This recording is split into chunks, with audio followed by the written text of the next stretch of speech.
Hello အားလုံးပဲမင်္ဂလာပါ Test City PS Channel နဲ့ပြန်လည်ကြိုဆိုပါရစေ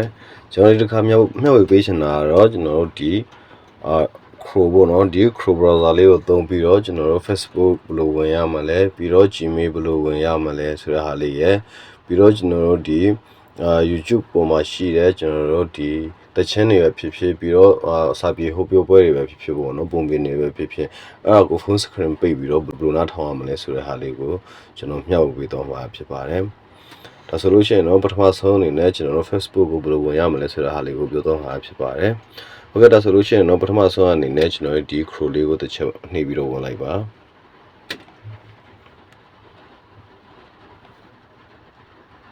ဟုတ်ကဲ့ဒါဆိုလို့ရှိရင်တော့ဒီလိုပေါ်လာပြီဆိုလို့ရှိရင်ကျွန်တော်ဒီအပေါ် button လေးမှာတစ်ချက်နှိပ်ပေးလိုက်ပါဒီလိုနှိပ်ပေးပြီးတော့ကျွန်တော်တို့အခု Facebook ဝင်မှာဖြစ်တဲ့အတွက် www.facebook.com လို့ရေးရမှာဖြစ်ပါတယ် .com ဟုတ်ကဲ့ဒီလိုပြီးတော့ကျွန်တော်တို့ enter ကိုတစ်ချက်နှိပ်လိုက်ပါဟုတ်ကဲ့ဒါဆိုလို့ရှိရင်တော့ကျွန်တော်တို့ဒီအပေါ်မှာတွေ့ရတဲ့ဒီဟာကကျွန်တော်တို့ရဲ့ Gmail ပေါ့နော်ဖုန်းနံပါတ်နဲ့လောက်ထားတဲ့သူတွေဆိုလို့ရှိရင်ဒီမှာဖုန်းနံပါတ်ရိုက်ထည့်ရမှာဖြစ်ပြီးGmail နဲ့လောက်ထားတဲ့သူတွေဆိုလို့ရှိရင်တော့ Gmail ရိုက်ထည့်ရမှာဖြစ်ပါတယ်ပြီးတော့ဒီအောက်မှာကကျွန်တော်တို့ password ရိုက်ထည့်ရမှာဖြစ်ပါတယ်ဟုတ်ကဲ့ဒါဆိုလို့ရှိရင်တော့ကျွန်တော်တို့တစ်ချက်ဝင်ကြည့်အောင်နော်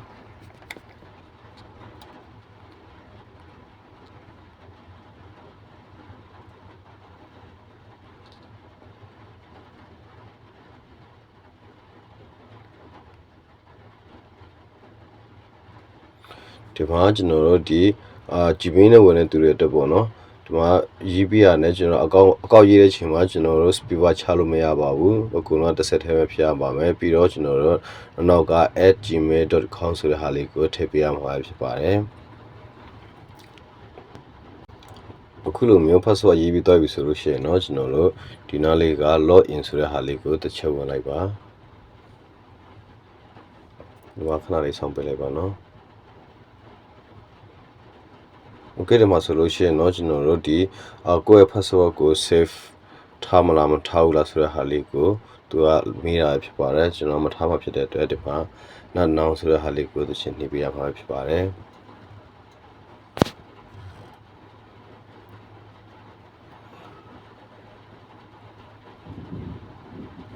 ငါခုဆိုလို့ရှိရင်တော့ကျွန်တော် Facebook ထဲဝင်သွားပြီပေါ့နော်တကယ်လို့ပြန်ထွက်ချင်တယ်ဆိုလို့ရှိရင်လည်းဒီကျွန်တော်တို့အကုန်လုံးကတူတူပဲဖြစ်သွားပြီပေါ့နော်ကျွန်တော်တို့ဒီ Facebook application အတိုင်းပဲဖြစ်သွားပြီဒီနားလေးကိုသွားပြီးတော့တစ်ချက် log out ပြင်ပြီးထွက်လိုက်ရုံပါပဲနော်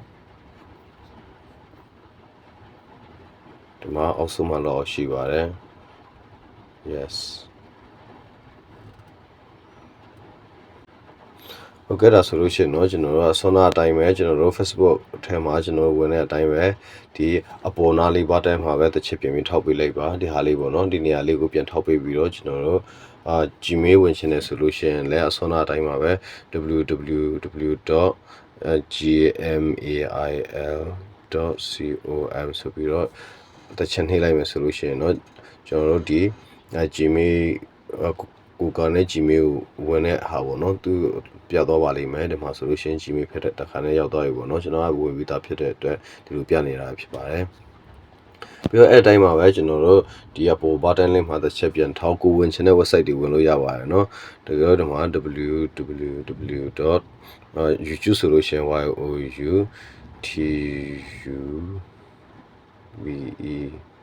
youtube.comဆိုပြီးတော့အခုအဲ့လိုမျိုးကျွန်တော်တို့ပေါ်နာလေးကဘန်တန်လေးကိုနားနဲ့ဝင်ပြီးတော့ကျွန်တော်တို့ဝင်လို့ရပါတယ်လို့เนาะ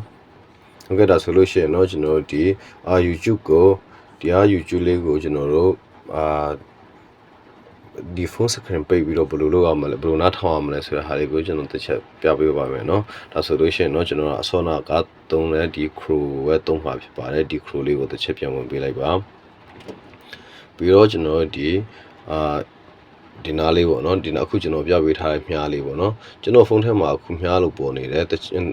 ခြားဖုန်းမှာကျတော့အဆက်30နဲ့ပေါ်နေပါလိမ့်မယ်နော်အဲ့လေးကိုတစ်ချက်နှိပ်ပြလိုက်ပါပြီးတော့ခါကျွန်တော်ဒီဟာလေးပေါ့နော် ဒီဟာလေးကျွန်တော်တို့ဒီမှာ desktop site ဆိုတဲ့ဟာလေးကိုဒီမှာအခုကျွန်တော်မျှနှာပြပေးထားတဲ့နေရာလေးကိုအမှန်ချစ်ပေးလိုက်ပါဟုတ်ကဲ့ဒါဆိုလို့ရှိရင်တော့ကျွန်တော်တို့အခုမြင်နေရတဲ့ဟာကကျွန်တော်တို့ဒီကွန်ပျူတာတွေထဲမှာမြင်ရတဲ့အတိုင်းပေါ့နော်အဲ့လိုမျိုးမြင်ရတာဖြစ်ပါတယ်ဆိုတော့ကကျွန်တော်တို့ဒီမှာ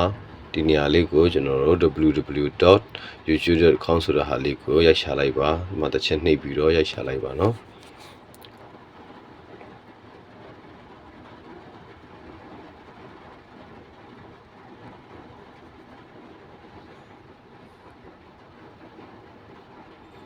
ကဲဒီမှာဆိုလို့ရှိရင်တော့ကျွန်တော်တို့ YouTube ဖက်ကိုရောက်သွားပြီပေါ့နော်တကယ်လို့အစောနာမှာမရှာဘူး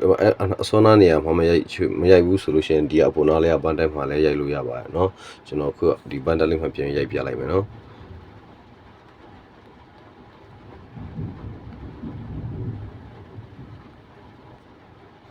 search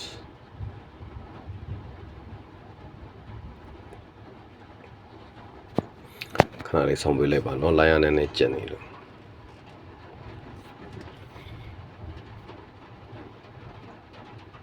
ကဲခုဆိုလို့ရှိရင်ကျွန်တော်တို့ဒီကွန်ပျူတာထဲမှာတွေ့ရတဲ့အခြေအနေမျိုးပေါ့နော်ဘယ်လိုမျိုးအခြေအနေရောက်သွားပါပြီလို့ဒါဆိုလို့ရှိရင်တော့ကျွန်တော်တို့ဒီကိုကနားထောင်ခြင်းနဲ့ဒီတရားခွေတွေပဲဖြစ်ဖြစ်တရားဟောတွေပဲဖြစ်ဖြစ်ပြီးတော့ပုံပင်တွေပဲဖြစ်ဖြစ်ပေါ့နော်ကိုကြိုက်တဲ့ဟာကိုဒီနေရာမှာတွားရှာမှာဖြစ်ပါတယ် search ဆိုတဲ့နေရာလေးပေါ့နော်လေးကိုတစ်ချက်ထောက်ပြီးတော့ကျွန်တော်တို့ဒီပုံပင်ဆိုလို့ရှိရင်လည်းပုံပင်မို့နော်ကျွန်တော်နမူနာအနေနဲ့ရှာကြည့်မယ်ဒီမှာဒီပေါ်စောဟာကိုပဲရှာလိုက်မယ်တကယ်လို့ကျွန်တော်တို့ဒီဟာလေးပေါ့နော်ဒီဟာလေးကနားထောင်ခြင်းနဲ့ဆိုလို့ရှိရင်အဲ့ဒါမျိုးတစ်ချက်နှိပ်လိုက်ပါကြော်ရခဏဝင်နေရနော်ခဏလေး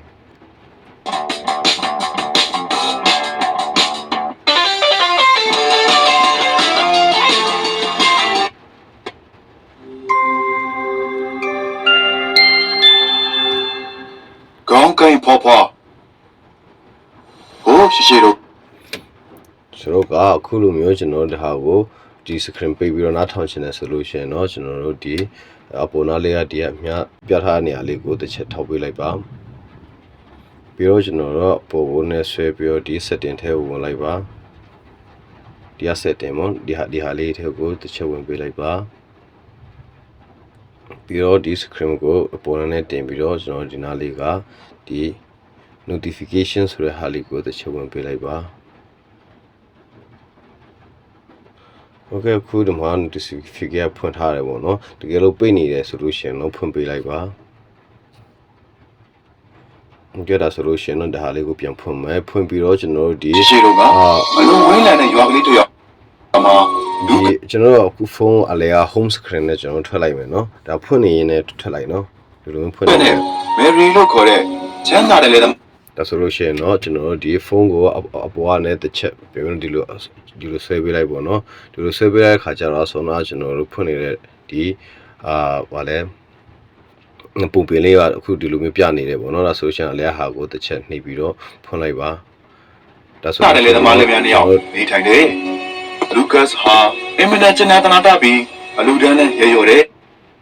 ဟုတ်ကဲ့အခုကျွန်တော်ပြပေးထားလိုမျိုးပေါ့နော်အဲ့လိုမျိုး